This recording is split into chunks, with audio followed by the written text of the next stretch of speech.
Merhabalar dostlar. İran gerçekten iddia edildiği gibi yalnız mı yoksa tarihe tanıklık ederek dünyanın gördüğü en büyük küresel ittifakın ilk hamlelerini mi izliyoruz?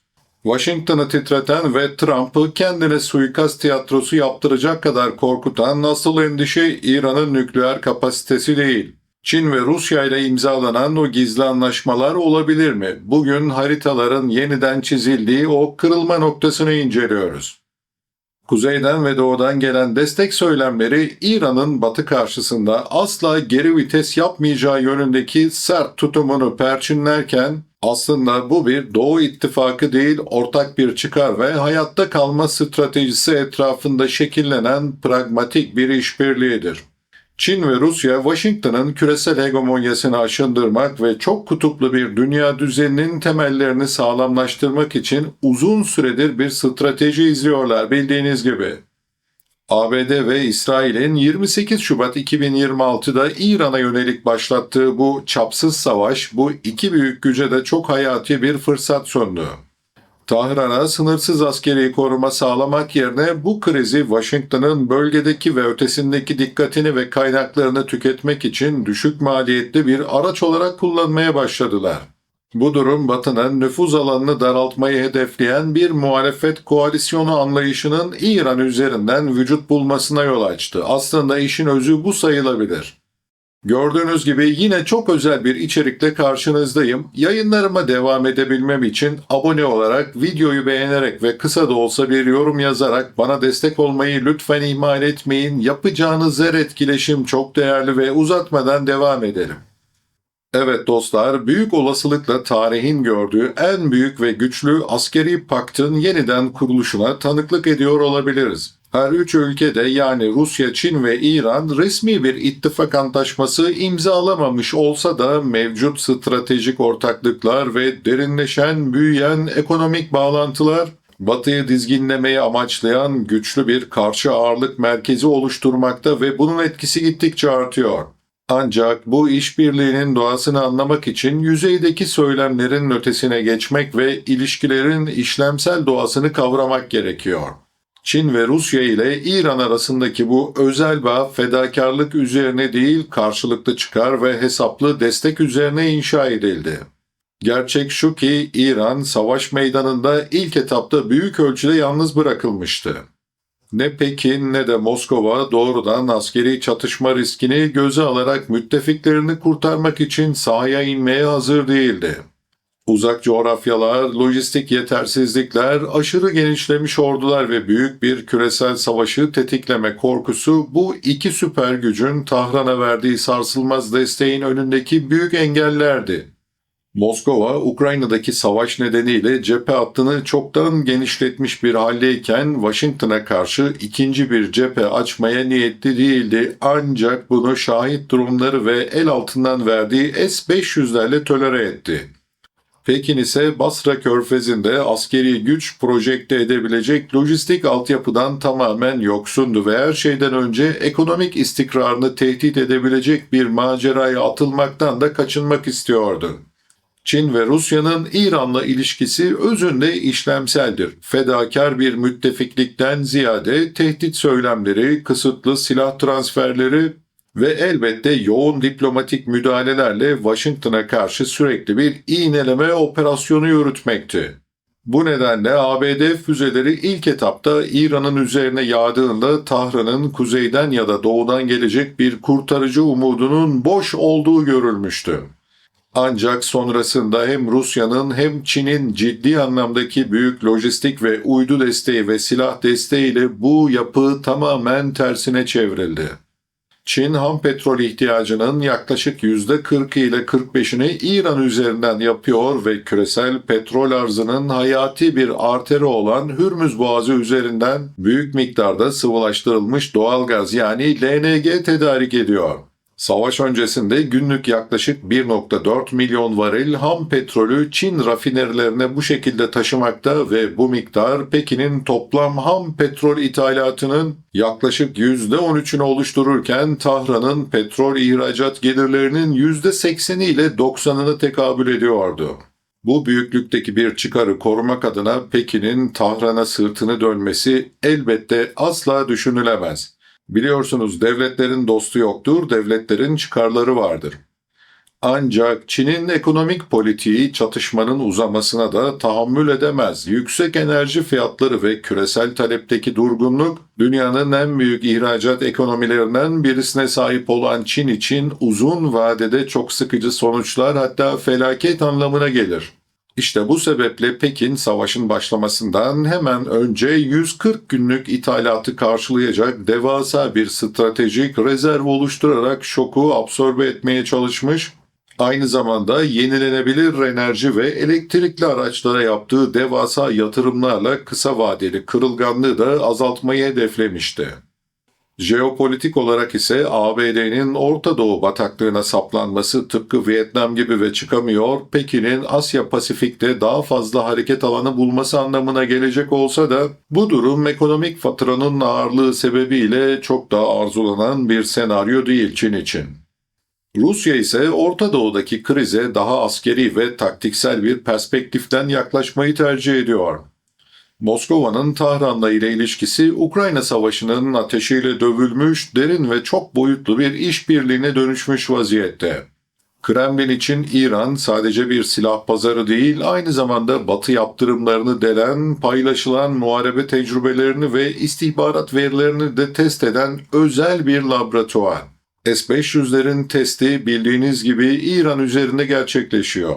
Ukrayna'da geliştirilen insansız hava aracı sürü taktiklerinin izlerinin İran'ın son operasyonlarında görülmesi de bu işbirliğinin ne kadar ileri gittiğinin çok açık bir kanıtı. Dahası Rusya'nın İran'a sağladığı uydu görüntüleri ve hasar tespitleri sayesinde de İran, ABD ve bölgesel hedeflerine yönelik saldırıların isabetliliğini sürekli olarak arttırmakta. Dostlar, işte bu karşılıklı işbirliği modeli Moskova'nın Orta Doğu'daki nüfuzunu sürdürmesinin ve Suriye'deki askeri varlığını da korumasının en önemli araçlarından birisine dönüştü. Rusya'nın bölgeye bakışı daha çok kolektif ve bölünmez güvenlik kavramı etrafında şekil alırken asıl hedef Batı'nın hegemonyasına karşı bir denge unsuru olarak hareket etmek ve elbette kendisini küresel bir süper güç olarak konumlandırmaya devam etmektir. Tüm bu işbirliklerinin en belirleyici unsuru ise İran'ın soğukkanlı ve hiçbir şekilde geri adım atmayan diplomatik ve askeri duruşunun bu iki büyük süper gücün şemsiyesi altında nasıl da daha da güçlendiğidir. İran nükleer programının mihenk taşlarını korumakta hem kararlı hem de bu konuda inanılmaz derecede yeteneklidir.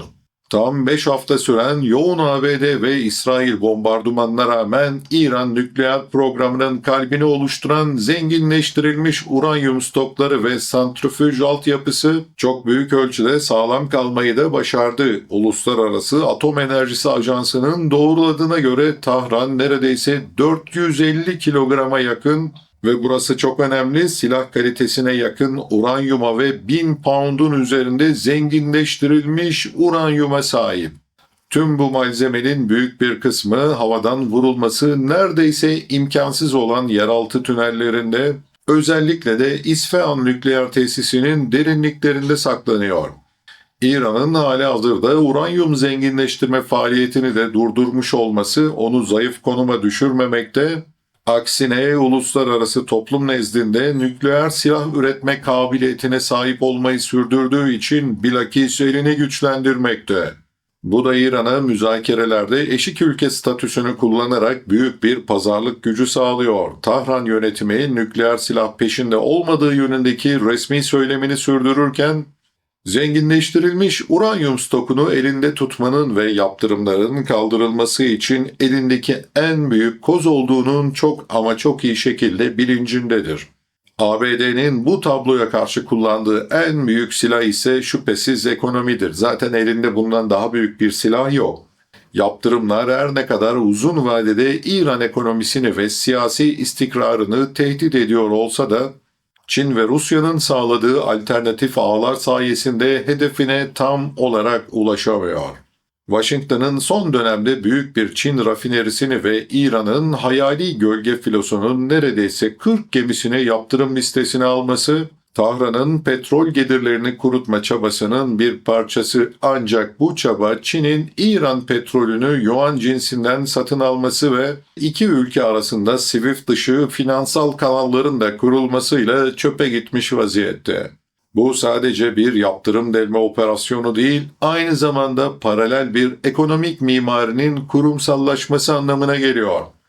CRINC, yani Çin, Rusya, İran ve Kuzey Kore olarak adlandırılan bu gayri resmi yapı kendi içinde bir uyumdan ziyade dış baskıya karşı ortak bir tepki, ortak bir dayanıklılık kazanıyor. Her biri kendi alanında farklı yetenekler sunarken Çin ekonomik omurga, Rusya askeri derinlik, İran asimetrik harp kabiliyeti, Batı'nın baskısına karşı koymak için ortak bir frekansta birleşiyorlar. Elbette bu da Orta Doğu'daki vekalet savaşının ve gerginliğinin temel amacı. Çin ve Rusya'nın İran üzerinden yürüttüğü bu hesaplı destek stratejisi klasik bir askeri ittifak mantığının çok ama çok ötesine geçerek modern çatışmanın tedarik zincirlerine, ödeme sistemlerine ve teknoloji ekosistemlerine uyum sağladığı yeni bir çağın habercisidir. Bu yeni çağda Tahran'ın yılmaz direnişi, geri vites yapmaması, Pekin'in tedarik ettiği roket yakıtı ham maddesinden tutun da Moskova'nın paylaştığı savaş uçağı yapım planlarına ve S-500'lere kadar uzanan geniş bir yelpazede karşılığını bulmaktadır. Sonuç itibariyle Doğu İttifakı kavramı Batı'nın istikrarlı bir blok olarak düşman ilan edebileceği bir yapıdan ziyade daha akışkan, fırsatçı ve çok temelli bir ağdır. Bugün İran bu ağın en ön safhalarında Batı'nın askeri ve ekonomik ateşini üzerine çekmeyi kabul eden bir taşeron görevi görmektedir. İran biraz da gönüllü olarak bu rolü üstlendikçe Rusya ve Çin'in müdahil olmadan verdiği destek de sürecektir. Ancak ve ancak bu desteğin de bir görünmeyen sınırı var. Bu sınır askeri bir müdahalenin tetikleyeceği küresel bir felaket ve ekonomik çöküş oluşturmaktır. Batı'yı durdurma gücü Moskova'nın ve Pekin'in doğrudan müdahalesiyle kaynaklanmaktadır. Batı'nın durdurulma riski kendi stratejik sabrını tüketmesi, İran krizinin bitmek bilmeyen yükü altında yorulması ve kendini bu bölgesel bataklıkta kaybetmesi gerçeğinde yatıyor. Asıl soru asla savaş meydanında daha cevaplanmadı. Şimdilik diyelim. Bu uzun yıpratma yarışında Batı'nın tahammülü mü yoksa Doğu'nun dayanışması mı önce tükenecek? Siz bu konuda ne düşünüyorsunuz? Lütfen bunu yorumlara yazın. Mevcut göstergeler savaşın bilançosu ağırlaştıkça dayanıklılığın teslimiyetten daha ağır bastığına ve bu yeni dünyada tek kutupluluğun ömrünü tamamladığının çok güçlü bir işareti olarak önümüze çıkıyor. İzlediğiniz için teşekkürler.